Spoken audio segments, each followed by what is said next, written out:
Hi, ഞാൻ Prasad K P സോഴ്സിൻ്റെ പുതിയൊരു എപ്പിസോഡിലേക്ക് എല്ലാവർക്കും സ്വാഗതം.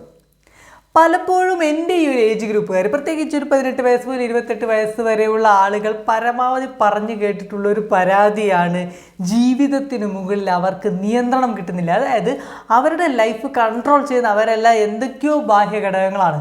അതായത് സാഹചര്യത്തിൽ പെട്ട് അങ്ങനെ ഒഴുകി മുന്നോട്ട് പോവുകയാണ്. ഇതെങ്ങോട്ടാണെന്ന് യാതൊരു ധാരണയും അന്തമും അവർക്ക് കിട്ടുന്നില്ല എന്ന്. പലപ്പോഴും ഇത് നിങ്ങൾക്ക് ജീവിതത്തിൽ തോന്നിയിട്ടുണ്ടാകും. നിങ്ങൾ ഏത് ഏജ് ഗ്രൂപ്പിൽപ്പെട്ട ആളായാലും ശരി, ഏത് ജെൻഡറിൽപ്പെട്ട ആളായാലും ശരി, ഏത് നാട്ടിൽ ജീവിക്കുന്ന ആളായാലും ശരി, നിങ്ങൾക്കിത് തോന്നിയിട്ടുണ്ടാകും. ഇത്തരം ഒരു തോന്നൽ ഉണ്ടാകുന്ന സമയത്ത് നമുക്ക് ഭയങ്കര നിരാശയാണ് സത്യത്തിലുണ്ടാവുക. അയ്യോ, ഇനി എന്താ ചെയ്യുക, ഇതെങ്ങോട്ടാ, ഏതാ ഒന്നും മനസ്സിലാവുന്നില്ലല്ലോ, ഇതൊരു വ്യർത്ഥമായ കളിയാണോ എന്നൊക്കെ നമുക്ക് തോന്നും. അങ്ങനത്തെ സാഹചര്യങ്ങൾ നിങ്ങളുടെ മനസ്സിലെ ചില മാറ്റങ്ങൾ ഉണ്ടാക്കി കഴിഞ്ഞാൽ സ്വാഭാവികമായും ഈ കൺട്രോൾ നിങ്ങൾക്ക് തിരിച്ചു പിടിക്കാൻ പറ്റും എന്നതാണ്. നമ്മുടെ ലൈഫിൻ്റെ കൺട്രോൾ നമ്മളുടെ കയ്യിൽ തന്നെ നിൽക്കുക എന്ന് പറഞ്ഞാൽ അത്രയും വലിയ കോൺഫിഡൻസ് വേറെ ഇല്ല എന്നതാണ്. പലപ്പോഴും സൂപ്പർ ഹീറോസിനെ ആരാധിക്കുന്നു, സിനിമയിലെ ഹീറോസിനെ ആരാധിക്കുന്നു. അത്തരം ആരാധനാ മനോഭാവം നമുക്ക് ഉണ്ടാകാനുള്ള പ്രധാനപ്പെട്ട കാരണം എന്താണെന്ന് എപ്പോഴും ചിന്തിച്ചിട്ടുണ്ടോ? ആ ക്യാരക്ടേഴ്സിന്, നമ്മൾ അഡ്മയർ ചെയ്യുന്ന ആ ക്യാരക്ടേഴ്സിന് ആ സാഹചര്യത്തെ നിയന്ത്രിക്കാനുള്ള കപ്പാസിറ്റി ഉണ്ട് എന്നതാണ്. അതുകൊണ്ടാണ് നമുക്ക് അവരെ ഇഷ്ടമാകുന്നത്. അപ്പോൾ അങ്ങനെ സാഹചര്യത്തിൻ്റെ അടിമകളാകാതെ സാഹചര്യത്തിൻ്റെ യജമാനന്മാരായി മാറാനും ജീവിതത്തിൻ്റെ കപ്പിത്താന്മാരായി മാറാനുമുള്ള മനോഭാവത്തിൻ്റെ വ്യത്യാസങ്ങൾ എന്തൊക്കെയാണെന്ന് നമുക്ക് നോക്കാം. ഒന്നാമത്തേത് ഫൈൻഡ് ദ പർപ്പസ് എന്നതാണ്. ഞാൻ പലപ്പോഴും ട്രെയിനിങ് ക്ലാസ് തുടങ്ങുന്ന സമയത്ത് പറയാനുള്ള ഒരു പോയിൻ്റാണ്, എന്താണ് പർപ്പസ് എന്ന് കണ്ടുപിടിക്കുക. നിങ്ങളൊരു കാര്യം ചെയ്യുമ്പോൾ അതിൻ്റെ പർപ്പസ് എന്താണ്, നിങ്ങളൊരു കാര്യം തുടങ്ങുമ്പോൾ അതിൻ്റെ പർപ്പസ് എന്താണെന്ന് കണ്ടുപിടിക്കുക. ഭൂരിഭാഗം ബിസിനസ്സുകളും പൊളിഞ്ഞു പോകാറുണ്ട്. ബിസിനസ് തുടങ്ങുമ്പോൾ തന്നെ നമ്മളെ പലരും ഉപദേശിക്കാറുള്ളൊരു കാര്യമാണ്, പൊട്ടിപ്പോയാൽ ആ കുഴപ്പമാവും കേട്ടോ എന്ന്. സത്യം പറഞ്ഞു കഴിഞ്ഞാൽ ബിസിനസ്സുകൾ പൊളിയാനുള്ള പ്രധാനപ്പെട്ട കാരണങ്ങളിൽ ഒന്നായിട്ട് ബിസിനസ് വിദഗ്ധർ പറയുന്നത് ഈ തുടങ്ങുന്ന സമയത്ത് ഇതിൻ്റെ പർപ്പസ് എന്താണ് എന്ന് ബിസിനസ്സുകാർക്ക് അറിയില്ലായിരുന്നു എന്നതാണ്. എന്തിനാണ് ഈ ബിസിനസ് തുടങ്ങുന്നത്? പർപ്പസ് അറിയാത്തപ്പോൾ സ്വാഭാവികമായും എന്ത് ചെയ്യണമെന്ന് മനസ്സിലാവില്ല, സാഹചര്യങ്ങൾ വരുമ്പോൾ എന്ത് മാറ്റം വരുത്തണമെന്ന് മനസ്സിലാവില്ല, എങ്ങനെ പ്രോസസ്സുകൾ ഉണ്ടാക്കണമെന്ന് മനസ്സിലാവില്ല, എങ്ങനെ പ്രോഫിറ്റ് ഉണ്ടാക്കണമെന്ന് മനസ്സിലാവില്ല. അപ്പോൾ സത്യം പറഞ്ഞാൽ കോറായിട്ട് നമുക്ക് അറിയേണ്ടത് പർപ്പസ് എന്താണ് എന്നതാണ്. നിങ്ങളുടെ ജീവിതത്തിൻ്റെ പർപ്പസ് എന്താണ്, പഠനത്തിൻ്റെ പർപ്പസ് എന്താണ്, നിങ്ങൾ ചെയ്യുന്ന ജോലിയുടെ പർപ്പസ് എന്താണ്?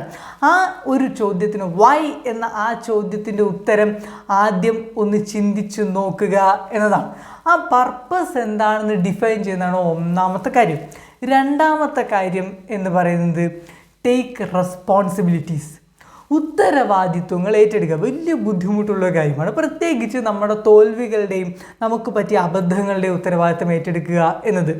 പലപ്പോഴും ബിസിനസ് പോലെയുള്ള ടീം വർക്കുകളിലും അതുപോലെ തന്നെ വലിയ ടീം പ്രോജക്റ്റുകളിലും ഒന്നിലധികം ആളുകൾ കൂടുന്ന എല്ലാ കാര്യത്തിലും, കുടുംബത്തിലായാലും ശരി, ജോലിയിലായാലും ശരി, നമ്മുടെ കൂടെയുള്ളവർക്ക് സംഭവിച്ച തോൽവിയുടെ ഉത്തരവാദിത്വം കൂടി നമ്മൾ ഏറ്റെടുക്കേണ്ടി വരും. ഇനി ഉത്തരവാദിത്വം ഏറ്റെടുക്കുക എന്ന് പറയുന്നത് സത്യം പറഞ്ഞാൽ ഒരു അല്പം ബുദ്ധിമുട്ടുള്ള കാര്യമാണ്. കാരണം ആദ്യത്തെ ടെൻഡൻസി എന്ന് പറയുന്നത് അതിനെ നമുക്ക് ഓപ്പോസ് ചെയ്യാൻ തോന്നും എന്നതാണ്. അപ്പോൾ അതിന് പകരമായി എന്തുകൊണ്ടത് സംഭവിച്ചു, എങ്ങനെ സംഭവിച്ചു എന്ന് മനസ്സിലാക്കി ആ ഉത്തരവാദിത്വം ഏറ്റെടുക്കുക. ഇനി മൂന്നാമത്തെ കാര്യം എന്ന് പറയുന്നത് തീരുമാനങ്ങൾ എടുക്കാൻ പഠിക്കുക എന്നതാണ്. നിങ്ങളുടെ ജീവിതം നിങ്ങളുടെ നിയന്ത്രണത്തിലല്ല എന്ന് തോന്നുന്ന ആ സമയത്ത് നിങ്ങൾക്ക് നിരാശ ഉണ്ടാവും. ആ നിരാശയുടെ കാരണം എന്ന് പറയുന്നത് പലപ്പോഴും ഈ ഒരു പ്രശ്നമാണ്, തീരുമാനമെടുത്തത് നിങ്ങളായിരിക്കില്ല. സത്യം പറഞ്ഞാൽ നിങ്ങളുടെ തീരുമാനമാവില്ല അവിടെ നടപ്പിലാക്കപ്പെട്ടത്. പല ഘട്ടങ്ങളിലും ജീവിതത്തിൽ ഒരുപാട് ടേണിംഗ് പോയിൻ്റായി മാറുന്ന തീരുമാനങ്ങൾ സ്വാഭാവികം നിങ്ങളല്ല എടുക്കുന്നത് എങ്കിൽ നിങ്ങളുടെ ജീവിതം നിങ്ങളല്ല ജീവിക്കുന്നത്. അടുത്തത് ബിൽഡ് യുവർ റിലേഷൻസ്. നിങ്ങൾ നല്ല ബന്ധങ്ങൾ ഉണ്ടാക്കുക എന്നതാണ്.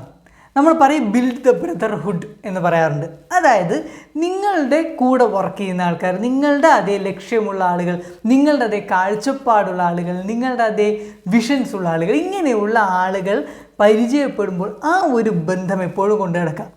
ലോകത്ത് വളരെ പകല് പോലെയുള്ള ഒരു സത്യമാണ്, ഒരു മനുഷ്യൻ ഒറ്റയ്ക്കൊരു കാര്യം ചെയ്യാൻ സാധിക്കില്ല. അത് ഡയറക്റ്റ്ലി ഇൻഡയറക്റ്റ്ലി ഒരുപാട് പേർ ചേർന്നിട്ടാണ് എല്ലാ കാര്യങ്ങളും ഉണ്ടാകുന്നത്. ലക്ഷ്യങ്ങളും സ്വപ്നങ്ങളും വലുതാകും തോറും അതിനുവേണ്ടി പ്രവർത്തിക്കുന്ന ആളുകളുടെ എണ്ണം, ആ ടീമിൻ്റെ വലുപ്പം, അതും അതിനനുസരിച്ച് വർദ്ധിപ്പിക്കേണ്ടതുണ്ട് എന്നതാണ്.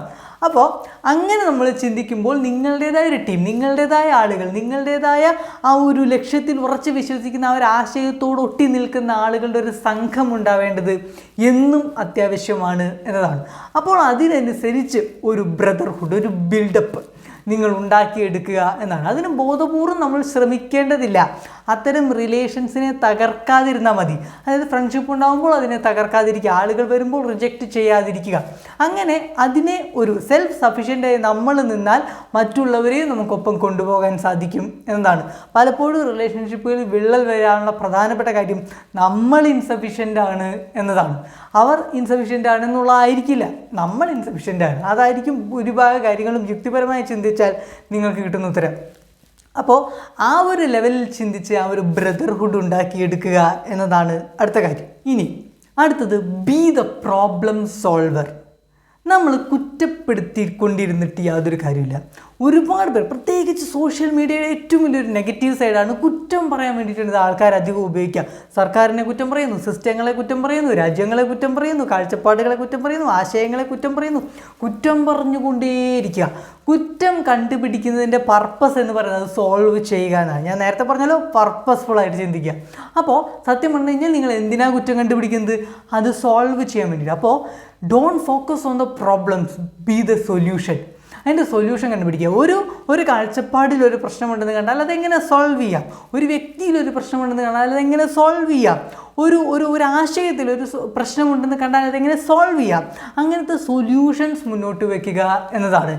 എല്ലാ സക്സസ്ഫുള്ളായ വ്യക്തികളെയും നിങ്ങളെടുത്തു നോക്കുക, അവരൊക്കെ സൊല്യൂഷൻസ് പറഞ്ഞു തന്നിട്ടുള്ള ആൾക്കാരാണ്. അവിടെ നിലനിന്നിരുന്ന ഒരു പ്രശ്നത്തിന് ഒരു സൊല്യൂഷൻ അവർ പറഞ്ഞു കൊടുത്തു, ഇഫക്റ്റീവായിട്ട് അവരത് നടപ്പിലാക്കി. അങ്ങനെ ചെയ്തതുകൊണ്ട് അവർ ജീവിതത്തിൽ മുന്നേറി.